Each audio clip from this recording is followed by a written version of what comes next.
하나님 말씀 요한계시록 14장 6절입니다.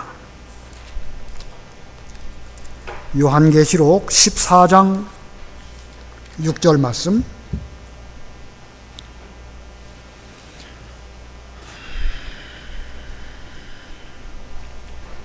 또 보니 다른 천사가 공중에 날아가는데 땅에 거주하는 자들 곧 모든 민족과 종족과 방언과 백성에게 전할 영원한 복음을 가졌더라. 그가 큰 음성으로 이르되 하나님을 두려워하며 그에게 영광을 돌리라. 이는 그의 심판의 시간이 이르렀음이니 하늘과 땅과 바다와 물들의 근원을 만드신 이를 경배하라 하더라. 또 다른 천사 곧 둘째가 그 뒤를 따라 말하되 무너졌도다 무너졌도다 큰 성 바벨론이여 모든 나라에게 그의 음행으로 말미암아 진노의 포도주를 먹이던 자로다 하더라. 또 다른 천사 곧 셋째가 그 뒤를 따라 큰 음성으로 이르되 만일 누구든지 짐승과 그의 우상에게 경배하고 이마에나 손에 표를 받으면 그도 하나님의 진노의 포도주를 마시리니 그 진노의 잔에 섞인 것이 없이 부은 포도주라. 거룩한 천사들 앞과 어린 양 앞에서 불과 유황으로 고난을 받으리니 그 고난의 연기가 세세토록 올라가리로다. 짐승과 그의 우상에게 경배하고 그의 이름표를 받는 자는 누구든지 밤낮 쉼을 얻지 못하리라 하더라. 성도들의 인내가 여기 있나니 그들은 하나님의 계명과 예수에 대한 믿음을 지키는 자니라. 또 내가 들으니 하늘에서 음성이 나서 이르되 기록하라. 지금 이후로 주 안에서 죽는 자들은 복이 있도다 하시매 성령이 이르시되 그러하다. 그들이 수고를 그치고 쉬리니 이는 그들의 행한 일이 따름이라 하시더라. 또 내가 보니 흰 구름이 있고 구름 위에 인자와 같은 이가 앉으셨는데 그 머리에는 금면류관이 있고 그 손에는 예리한 낫을 가졌더라. 또 다른 천사가 성전으로부터 나와 구름 위에 앉은 이를 향하여 큰 음성으로 외쳐 이르되 자신의 낫을 휘둘러 거두소서. 땅의 곡식이 다 익어 거둘 때가 이르렀음이니이다 하니 구름 위에 앉으신 이가 낫을 땅에 휘두르매 땅의 곡식이 거두어지니라. 거기까지 봉독합니다. 지난 시간에 우리가 예수님의 재림에 대해서 살펴보았는데 사실 오늘도 같은 제목입니다. 같은 제목 예수님의 재림인데 그 내용을 풀어보면 성도의 구원 완성과 마지막 심판의 시작입니다. 예수님의 재림을 기점으로 해서 성도의 구원이 완성되고 그리고 마지막 심판이 그때부터 시작이 됩니다. 그래서 오늘 제목은 성도의 구원 완성과 마지막 심판의 시작. 여기 14장 14절에 보면 흰 구름이 있고 그 구름 위에 인자 같은 이가 앉으셨다. 곧 예수님의 재림을 묘사하는 말씀입니다. 이 예수님의 초림과 예수님의 재림, 이것은 우리 인간 역사에 있어서 어떤 의미가 있을까? 예수님의 초림은요, 인간 역사의 중앙에 있습니다. 예수님의 초림 이전과 예수님의 초림 이후 우리 인간 역사는 완전히 달라지죠. 성경으로 말하면 구약 시대에서 신약 시대로 오는 것이고 또 달력으로는 그 이전 시대를 주전이라고 말하고 예수님 초림 이후의 시대를 주후라고 말합니다. 신앙적으로는 하나님의 말씀이 율법으로 우리에게 역사하셨지만 예수님 오신 그 이후부터는 복음으로 변환됩니다. 이런 뜻에서 우리 세상을 살아가고 있는 인간 역사의 정중앙에는 예수님의 초림이 있다, 이렇게 표현한 것입니다. 거기에 비해서 예수님의 재림은 어떨까? 예수님의 재림은 전 우주 역사의 중앙에 있다라고 말할 수 있습니다.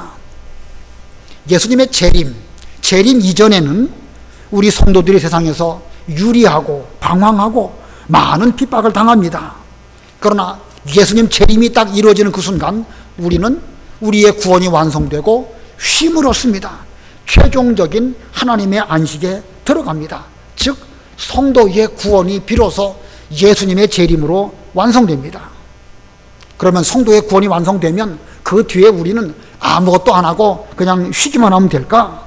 그렇지 않습니다. 이제 예수님 재림 이후부터는 우리 성도들은 예수님을 따라서 세상을 심판하는 그런 일을 합니다. 자, 이 예수님의 재림을 기준으로 우리 성도의 지위, 신분, 역할 이런 것들이 완전히 달라집니다. 그 이전에는 세상에 속해서 광야길에서 힘들고 어렵지만 그 이후에는 주님과 동행하면서 세상을 다스리고 왕 같은 제사장이 되어서 주님과 함께 세상을 심판하는 이런 존재가 되는 것입니다. 우리 역할이 완전히 달라지지요.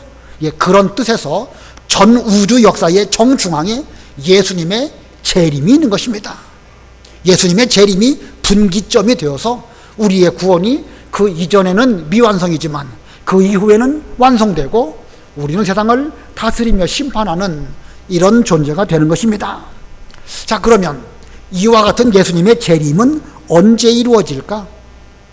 이 7년 대환란 가운데에서 예수님의 재림은 정확하게 어느 시점에 이루어질까?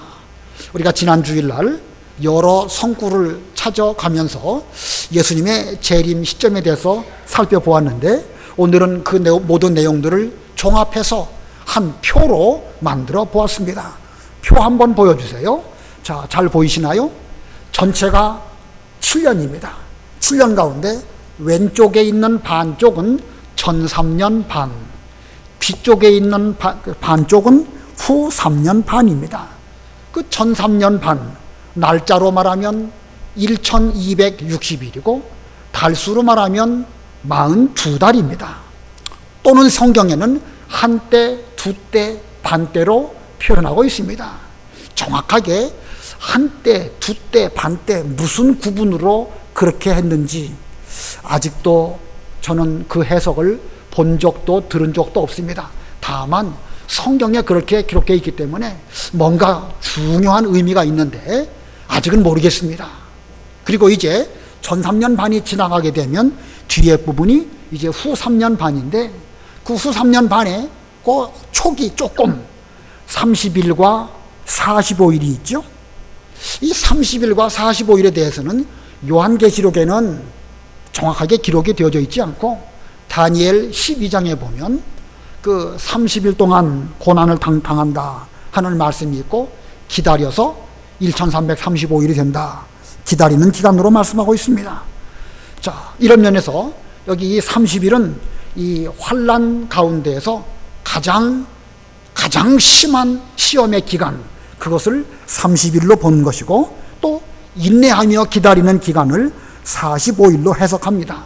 거기 30일과 45일에 대해서 역시 정확하게 이게 무슨 의미의 기간이다 라고 하는 해석을 책에서 본 적이 없고 다만 우리 이 목사님께서는 30일은 다니엘이 그 30일 동안 사자굴 시험 앞두고 얼마나 어려운 일을 겪었는가 그 기간처럼 우리 성도가 말세 환란 때에 가장 극심한 환란을 당하는 때가 30일이고 나머지 45일은 예수님의 재림을 간절하게 기다리는 그런 기간이다. 이렇게 해석하셨습니다. 그런 면으로 거기까지만 우리는 해석하겠습니다. 자세한 내용은 여러분들께서 다니엘 12장을 읽어보시면 좋겠습니다. 자, 우리가 지금 14장을 배우고 있는데 요한계시록을 잘 보면 12장에 여자가 광야 자기 곳으로 독수리의 두 날개를 가지고 날아가서 거기에서 한때, 두때, 반때 곧 1260일 동안 양육을 받는다. 1260일이니까 정확하게 3년 반 동안 광야에서 고난을 받으며 양육받는다. 그런 뜻이고 또 요한계시록 13장에 보면 붉은 용이 짐승에게 권세를 주어가지고 그 권세로 사람들로 하여금 짐승에게 경배하게 하지요. 그 기간이 42달이라고 말씀하고 있습니다.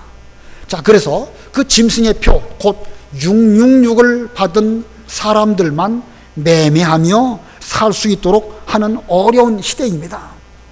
이거 보면 12장의 여자는 여자대로, 13장의 붉은 용은 붉은 용대로 3년 반을 보냅니다. 그 당시에 그때의 사람들은 짐승의 표를 받든지 아니면 우리 성도들은 그 이마에 성령의 인침을 받든지 이렇게 하면서 그 어려운 시간 동안 양육을 잘 받고 고난을 잘 이기게 됩니다. 그것이 7년 대환란의 전반기 3년 반입니다. 그리고 이어서 아까 말씀드린 것처럼 그 다니엘의 예언대로 30일과 45일이 지나갑니다. 자, 그리고 이제 그 30일과 45일 그 날이 지나서 마침내 예수님이 오시는데, 그때 우리에게 필요한 것은 환난을 이기면서 예수님의 재림을 기다리는 인내가 필요하겠죠. 인내가 필요한 기간이 바로 그때입니다. 그리고 드디어 주님께서 구름 타고 재림하십니다. 아까 본 그 표, 전 3년 반, 후 3년 반, 그리고 30일 동안 극심한 환난을 당하고 45일 인내하며 기다리다가 마침내 그 가운데 이렇게 빨간 표현으로 했죠. 예수님의 재림입니다. 예수님의 재림이 비로소 요때 이루어지는 것입니다. 천사장의 호령, 하나님의 나팔 소리로 구름을 타고 예수님 재림하실 때에 먼저 죽은 성도들이 먼저 신령한 몸으로 부활하고, 또 그때까지 살아있던 성도들은 또 함께 우리 주님 영접하기 위해서 공중으로 들려 올라간다. 그것을 우리는 휴거라고 합니다. 자, 오늘 계시록 14장, 이 14장은 요한계시록 전체를 놓고 볼 때에 그 앞부분에서는 7인, 또 7 나팔 이런 것들이 쭉 기록되어 있다가 이제 뒤에 15장부터는 7 그 대접 재앙이 시작됩니다.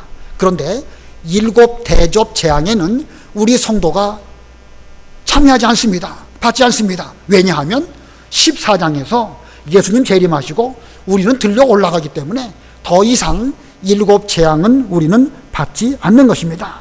자, 그런 면으로 볼 때에 이제 12장, 13장에서 1260일이나 42달이 지나가게 되고, 그리고 14장에 넘어와서 아까 30일, 45일, 이건 뭐 제 나름대로 조심스러운 해석이긴 한데, 이 예수님의 재림 직전의 그 일들이 바로 이 14장의 내용이 아닐까, 이런 생각이 듭니다. 왜냐하면 12장과 13장에서 1260일과 42달이 지나가고 아직 이제 환란이 시작되지 아니한 때이기 때문에 요 14장은 다니엘에서 말하고 있는 30일과 45일의 기간이 아닐까, 이렇게 생각을 하는데, 이건 뭐 맞는 건 아니에요. 제 생각이 그렇다는 거예요. 여러분들도 이 말이 그러한가 하고 잘 상고해 보시고 여러분 나름대로 깨달음을 얻으시기를 바랍니다. 자, 그러면 예수님의 재림, 성도의 구원 완성과 마지막 심판이 어떻게 진행되는가, 오늘 본문의 말씀을 세 가지로 요약해서 말씀을 드리겠는데, 첫 번째는요, 영원한 복음으로 구원과 심판하심입니다. 영원한 복음으로. 자, 복음은 한 가지인데 한 가지 복음으로 말미암아 구원받을 사람은 구원받고 심판받을 사람은 심판받는다는 이런 뜻입니다. 우리가 몇 주 전에 그 히브리서를 통해서 그 하나님의 말씀은 좌우에 날선 검과 같다 하는 말씀 배웠죠? 하나님의 말씀은 살았고 운동력이 있고 좌우에 날선 어떤 검보다 예리하다. 여기 이 하나님의 말씀을 좌우에 날선 검으로 묘사하고 있습니다. 이 동양의 칼들은요, 상대방을 베는 그런 칼이기 때문에 칼날이 한쪽에만 일반적으로 있는데, 이 성경을 기록할 당시 로마 시대의 칼은 그 목적이 찌르는 데 있습니다.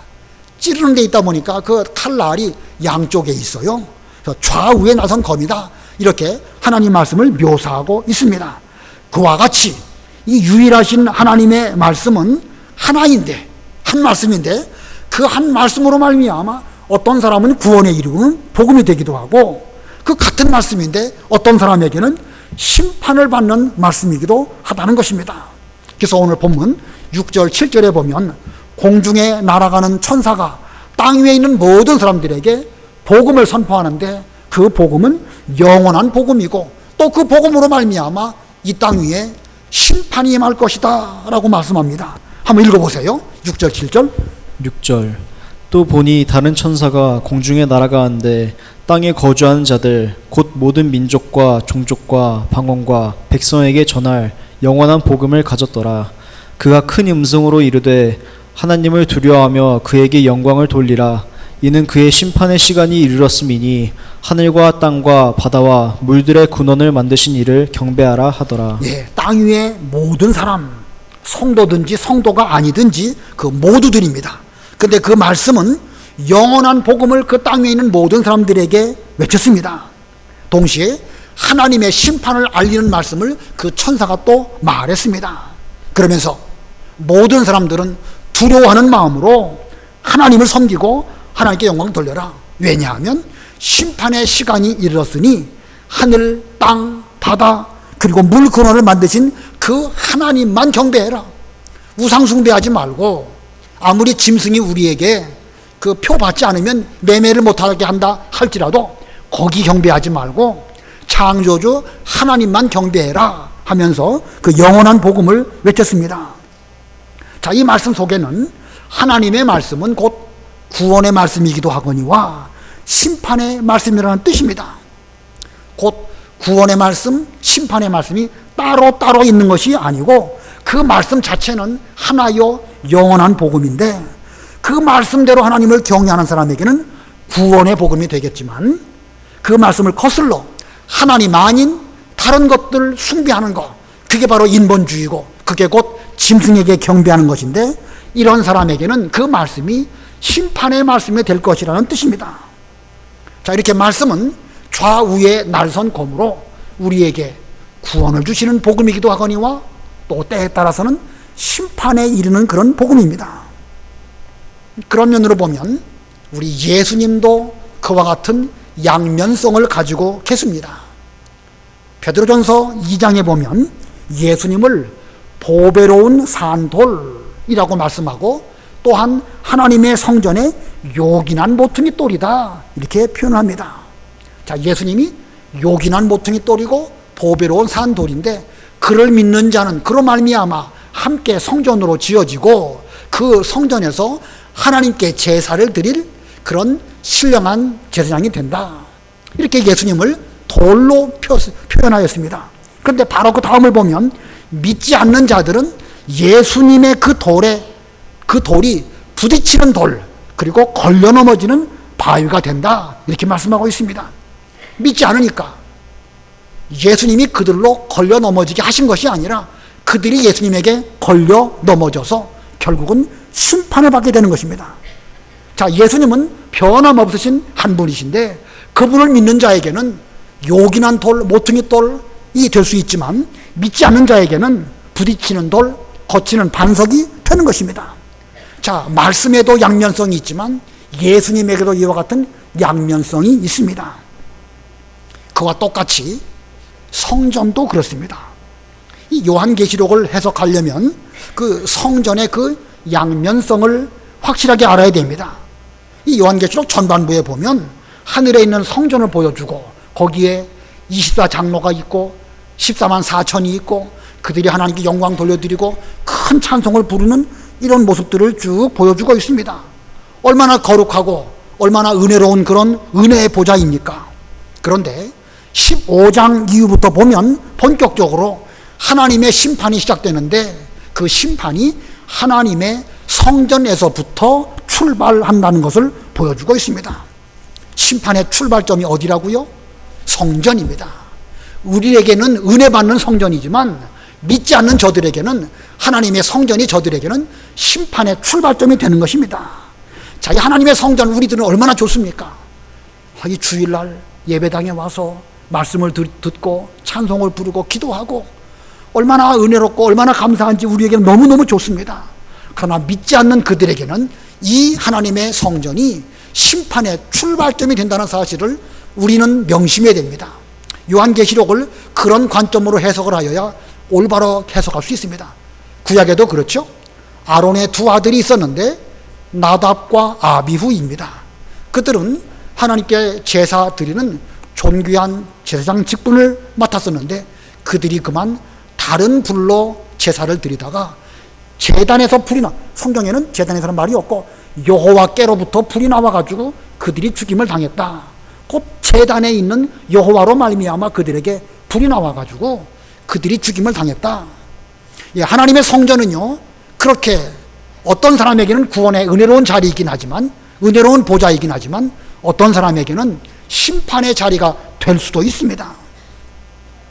열왕기상 13장에 가면 그 여로보암이 자기가 성전에서, 거기 그때는 성전이 아니지만 아무튼 베델에 있는 그 성전에서 제사 그 분향하려고 할 때에 그 하나님의 젊은 사자가 와가지고 그에게 책망하지요.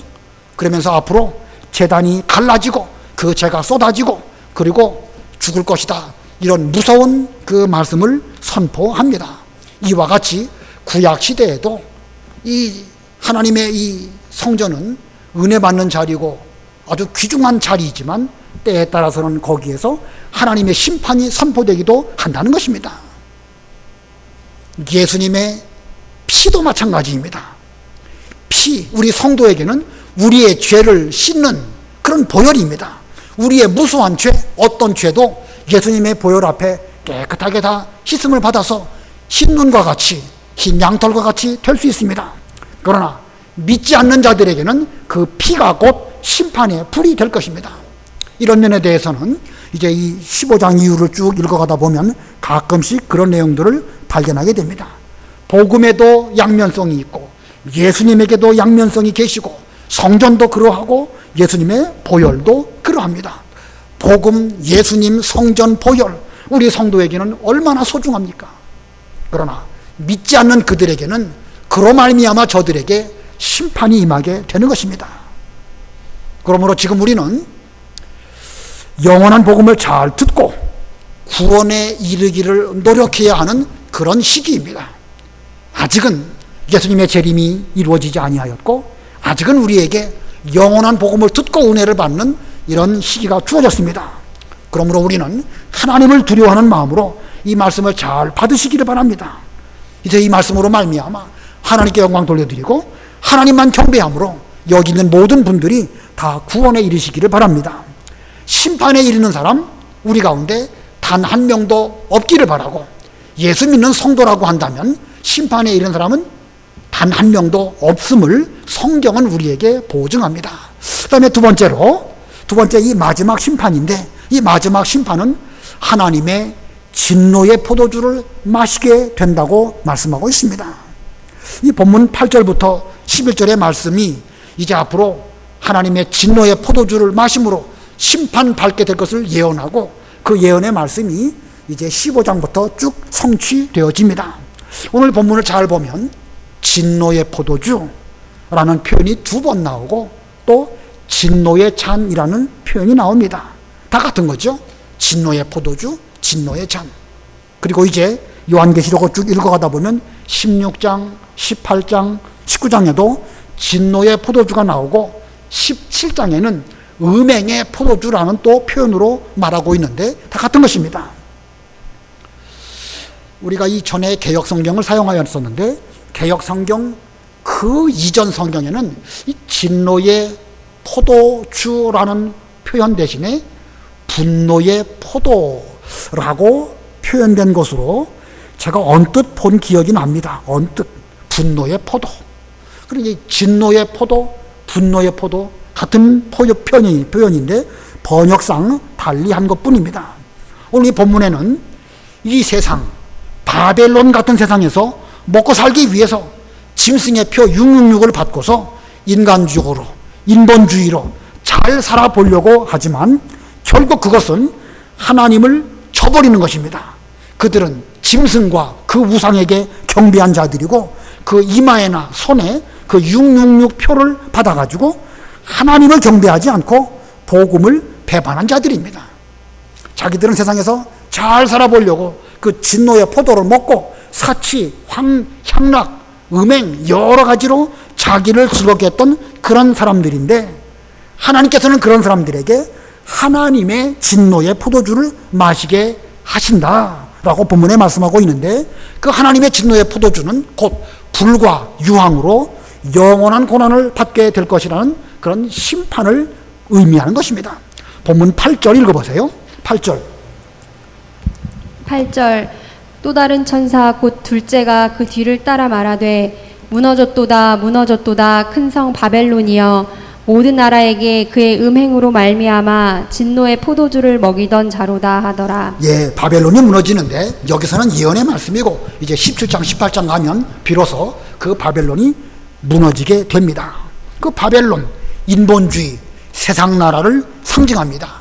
하나님을 버리고 인간적인 방법으로 사람들이 잘 살아보려고 하는 그런 세계를 말하는 것입니다. 그 역사적으로 말하는 바벨론이라는 어떤 그 나라를 지칭한다기보다는 인간 세계가 곧 하나님을 떠나서 자기 수단으로 잘 살아보려고 하는 이런 나라로 세상을 바벨론이라고 표현을 한 것입니다. 음행으로 진노의 포도주를 먹였다. 하나님을 떠나서 다른 거 사랑하는 거, 그게 바로 음행이죠. 육신적인 음행뿐만 아니라 영적 음행을 여기서 말씀하는 것이고, 이런 일을 불신자들이 그렇게 했다는 것입니다. 그래서 바벨론 멸망할 때에 그 짐승의 표를 받고 세상에서 잘 살아보려는 노력으로만 살았던 그 사람들은 함께 멸망당할 것을 예언하였습니다. 9절 10절 읽어보세요. 9절 또 다른 천사 곧 셋째가 그 뒤를 따라 큰 음성으로 이르되 만일 누구든지 짐승과 그의 우상에게 경배하고 이마에나 손에 표를 받으면 그도 하나님의 진노의 포도주를 마시리니 그 진노의 잔에 섞인 것이 없이 부은 포도주라.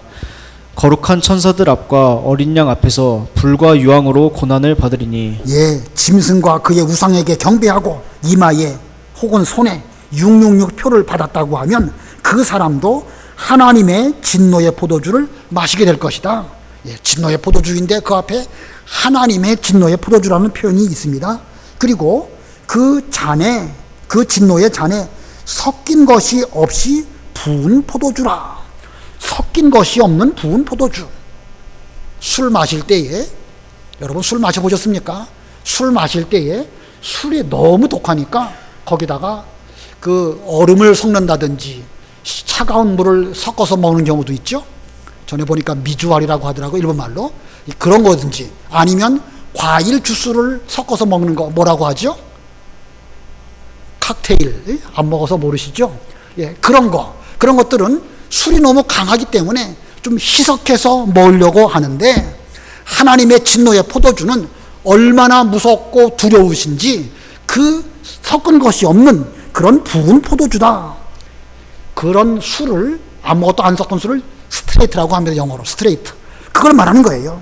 이 바벨론 성 안에서 짐승의 표를 받으면서 우상에게 경배하고 잘 살아보려고 했지만 하나님의 심판이 임할 때에 그 심판이 얼마나 무섭고 강한지 섞은 것이 없는 아주 강력한 그런 진노의 포도주를 먹게 될 것이다. 또 그 심판을 주관하시는 거룩한 천사와 어린 양 앞에서 불과 유황으로 고난을 받을 것이라고 예언하고 있습니다. 자, 지옥불을 의미하죠. 불과 유황불로 거룩한 천사와 어린 양 앞에서 그 심판을 받을 것이다. 마가복음에 보면 그 지옥불이 얼마나 무서운지 거기에는 구더기도 죽지 아니하고 불로 소금 치듯 하리라 이렇게 말씀하고 있습니다. 불로 소금 치듯 하리라. 이게 무슨 뜻인가요? 여러분 미꾸라지 잡을 때 미꾸라지 하다가 소금 이렇게 쳐보셨습니까? 그 소금이 이렇게 떨어지면 미꾸라지를 어떡하죠? 난리를 치지요. 그것보다 훨씬 더 심하게 불로 이렇게 소금 치듯이 생사람, 죽지도 않는 그 사람 앞에 이렇게 치는 그런 무서운 것이 불과 유황의 심판이 있는 지옥불이라는 표현입니다. 이러한 심판의 예언을 여기서 예언하고 있는데, 이제 여기 14장 17절부터 본격적으로 이 하나님의 심판이 이루어지게 됩니다. 15장부터 19장까지 쭉 하나님의 심판이 기록되어 있는데 몇 군데만, 두 군데만 읽어보겠습니다. 먼저 14장 19절 20절. 14장 19절 20절 읽어보세요. 19절로 20절. 천사가 낫을 땅에 휘둘러 땅에 포도를 거두어 하나님의 진노의 큰 포도주 틀에 던짐에 성 밖에서 그 틀이 밟히니 틀에서 피가 나서 말 굴레까지 닿았고 1600 스타디온에 퍼졌더라. 예, 세상 사람들의 그 심판을 포도 추수로 비유하는데, 포도를 추수하는 사람이 포도를 거두어 가지고 포도즙 틀에 집어넣고 그것을 이제 즙을 만들기 위해서 발로 밟지요. 자, 그런데 그 발로 밟을 때에 거기서 포도즙 물이 철철 흘러 넘치는데 그것을 곧 이 심판의 모습으로 묘사하고 있습니다. 하나님의 심판받을 사람들이 마치 포도주가 포도즙 틀에 집어넣고 칙 밟아지는 것처럼 그렇게 될 때에 그 피가 나가지고 피가 흐르는데 그 피가 마을 굴레까지 닿는 정도로 해서 1600 스타디온까지 널리 퍼져나갈 것이다. 1600 스타디온 거리의 단위인데 오늘날의 단위로 환산하면 30km입니다. 마을 굴레까지 피가 철철 넘치면서 멀리 퍼져나가는데 30km 밖까지 그 피가 흘러 넘친다는 말씀입니다. 그런데 그 심판이 아까 그 표에서 본 것처럼 이 뒷부분 3년 반 동안 계속됩니다. 7년 대환란의 뒷부분은 그 믿지 않는다는 사람들의 심판입니다.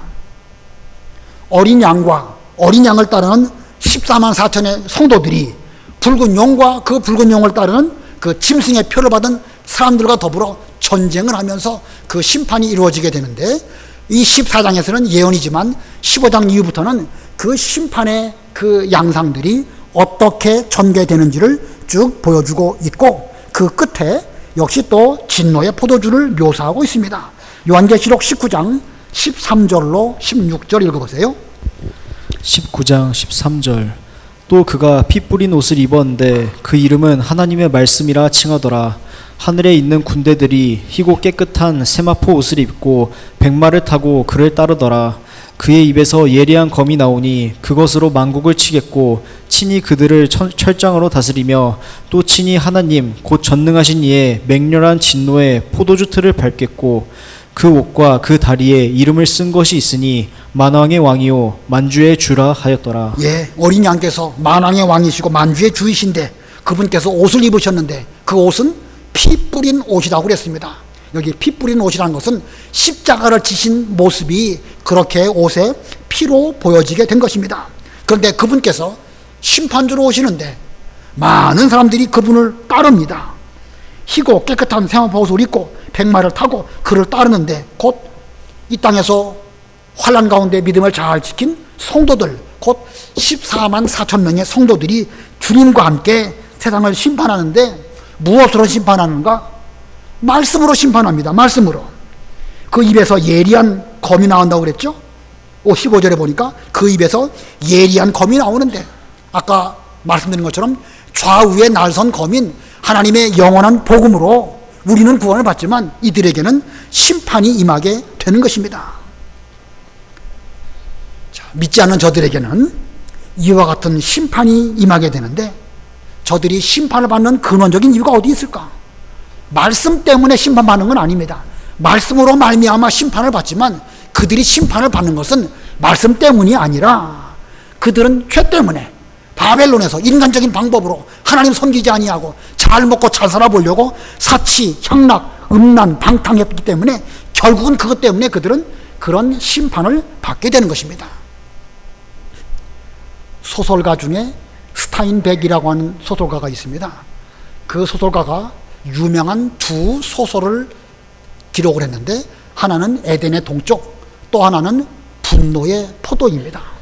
에덴의 동쪽은 창세기 4장에 하나님으로부터 세상으로 쫓겨난 인생들이 어디 가서 안식을 얻을 수 있을까 여기저기 방황하는 모습을 에덴의 동쪽이라는 그 소설 제목으로 그렇게 표현을 했고, 분노의 포도는 요한계시록에 나와 있는 오늘 이 본문의 말씀을 제목으로 정한 그런 소설입니다. 우리 인간이 그렇습니다. 에덴 동산에서부터 쫓겨났을 때에도 어디 가서 안식을 얻을까, 쉼을 얻을까 유리방황하다가 예수님 오시기 직전에도 결국은 우리 인생들은 이 진노의 포도주, 분노의 포도주 거기에 취해가지고 하나님을 경배하거나 예수님의 재림을 준비하지 아니하고 음란하고 방탕하다가 다 그 무서운 심판에 빠지게 될 것을 그는 그 두 소설로 표현하고 있습니다. 그 이 분노의 포도라고 하는 소설 하도 옛날에 읽어서 잘 기억은 안 나는데 내용은 대략 이런 것입니다. 1930년 미국이 대공황으로 정말로 먹고 살기 어려웠을 때에 그 미국 중부에 있는 오클라호마에 살던 한 가족이 있었습니다. 공황이 오니까 부자는 극단적으로 부자가 되고 가난한 사람들은 엄청나게 많아집니다. 10,000명의 노동자들이 한 명의 그 부자를 위해서 열심히 수고하고 노력해야 되는 이런 사회적인 불합리한 것을 그는 보고 사람 살 때가 못 된다 하고 그는 캘리포니아로 이전을 합니다. 소위 말하는 아메리칸 드림을 꿈꾸면서 캘리포니아에 가면 뭔가 좋은 일이 있을 것이다 라고 가는데 막상 가보니까 거기도 마찬가지입니다. 오렌지 농장에서 오렌지 따는 그런 노동자가 되었는데 그 역시도 그 오렌지 농장 주인은 큰 부자예요. 큰 부자인데 그 많은 오렌지를 가난한 사람들에게 좀 나눠주면 좋겠는데 안 나눠줍니다. 썩어 문드러져도 안 나눠줍니다. 왜 그랬겠죠? 그거 나눠주면 오렌지 값이 떨어질까봐, 자기 부에 축 날까봐 그렇게 나눠주지 않고 자기 혼자 배불리 먹고 사는 그런 내용이 바로 그 이 분노의 포도라고 하는 소설의 제목입니다.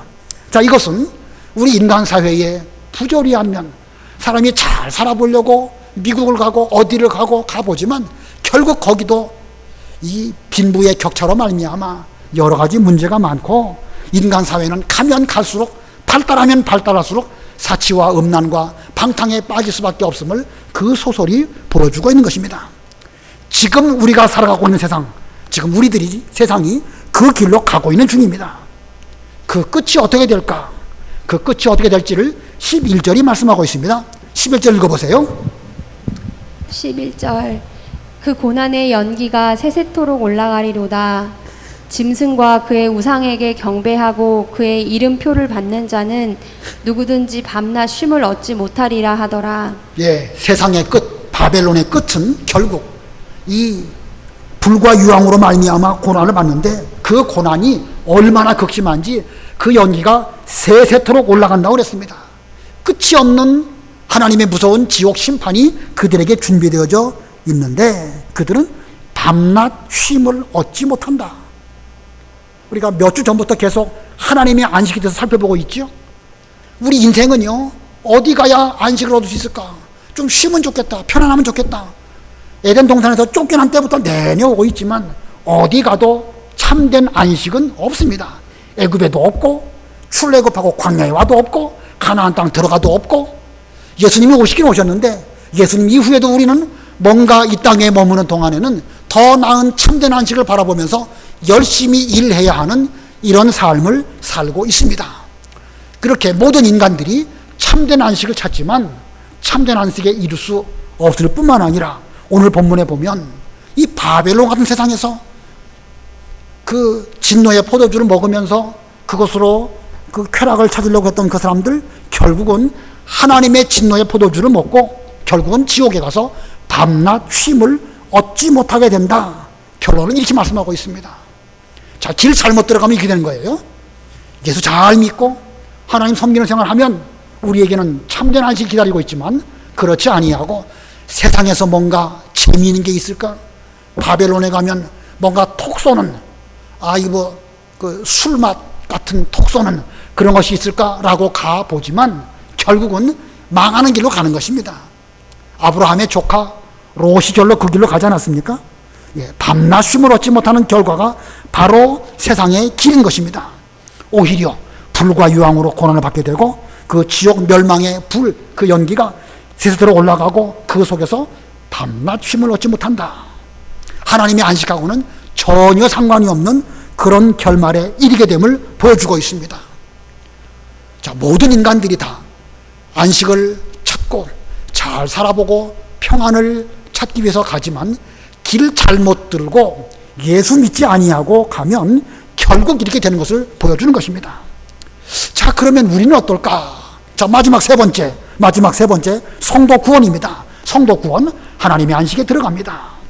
본문 12절 13절 우리 다 뜻을 생각하시면서 합독하시겠습니다. 12절 13절 시작. 성도들의 인내가 여기 있나니 그들은 하나님의 계명과 예수에 대한 믿음을 지키는 자니라. 또 내가 들으니 하늘에서 음성이 나서 이르되 기록하라. 지금 이후로 주 안에서 죽는 자들은 복이 있도다 하시매 성령이 이르시되 그러하다. 그들이 수고를 그치고 쉬리니 이는 그들의 행한 일이 따름이라 하시더라. 자, 이 여기 아까 그 17절 이후부터 하나님의 심판이 본격적으로 이제 시작이 되어지는데, 그 본격적 심판 바로 직전에 바로 예수님의 그 재림이 있습니다. 근데 그 예수님의 재림이 있기 직전에 우리들은 이 세상에서 살면서 인내가 필요합니다. 여기 인내가 필요하다고 그랬죠? 성도들의 인내가 여기 있나니 그들은 하나님의 계명과 예수에 대한 믿음을 지키는 자니라. 바벨론에서 사람들이 다 쾌락을 누리면서 살아가는데 그 가운데 믿음을 지키려니까 얼마나 힘듭니까? 그러나 그때가 바로 우리에게 인내가 필요한 순간입니다. 30일 환란을 잘 지키고 45일을 잘 기다려야 되겠는데 그때 인내가 필요합니다. 그 인내의 기간 동안 끝까지 잘 참는 그 사람에게는 예수님의 재림을 보게 되고, 주님께서 천사장의 호령과 하나님의 나팔로 강림하실 때에 그는 들려 올라가게 되는 것입니다. 14절 우리 다 같이 합독하겠습니다. 14절 시작. 또 내가 보니 흰 구름이 있고 구름 위에 인자와 같은 이가 앉으셨는데 그 머리에는 금면류관이 있고 그 손에는 예리한 낫을 가졌더라. 예수님이 재림하시는데 낫을 가지고 재림하십니다. 상징적인 것이죠. 낫은 어디다 쓰냐면 추수할 때 쓰는 것입니다. 우리가 다 익은 곡식인데 익은 곡식을 거두시려고 주님께서 구름 타고 재림하십니다. 지금 제때 거두지 아니하면 하나님의 사람 우리 성도들이 세상에서 이 무서운 심판에 처할 수밖에 없으니까 주님의 마음도 시간을 놓치지 아니하고 적기에 추수하러 오십니다. 그런데 그 추수가 되어지면 그 사람들은 복이 있는데 성령께서 이르시되 그러하다 그들의 수고를 그치고 쉬리니 이는 그들의 행한 일이 따름이라. 추수하여 우리를 거두어 가시는데 그냥 똑같이 거두어 가는 것이 아니라 이 땅에서 고난 가운데 얼마나 인내하며 얼마나 믿음을 잘 지키는지에 따라서 그 수고가 그 뒤를 따라간다.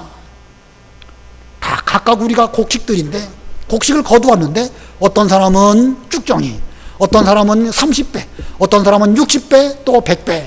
그 수고한 결말이 거기에 다 드러나게 될 것이다. 이런 뜻입니다. 자, 우리의 모습은 어떤 모습으로 주님을 영접하고 그 영광스러운 그 천국 잔치에 우리가 참여할까 생각해 보시면서, 지금 바벨론 세상 점점 믿음 지키기 어려운 이런 시기로 가고 있습니다. 아까 그 소설 말한 것처럼 오클라호마나 캘리포니아나 한국이나 미국이나 거기 가면 뭐 좋은 것이 있을 것 같아도요, 가보면 그게 그거고 저게 저겁니다.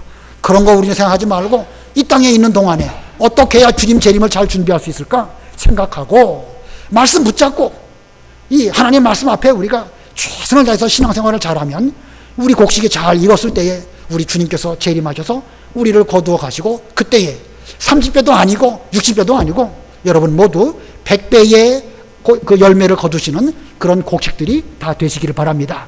기도하시겠습니다. 살아계신 하나님 아버지, 우리 인생들이 다 참된 안식을 찾기 위해서 우왕좌왕하며 이 광야 같은 세상에서 유리방황하며 어떤 사람들은 바벨론 성에 들어가서 짐승의 표를 받고 그것으로 매매하며 음행의 포도주로 자신을 즐기는 이런 시대를 살아가고 있는데, 하나님께서 저희들에게 믿음을 주시고 영원한 복음을 일깨워 주셔서 다시 오실 예수님을 바라보며 신앙생활하게 해주신 그 은혜를 진심으로 감사합니다.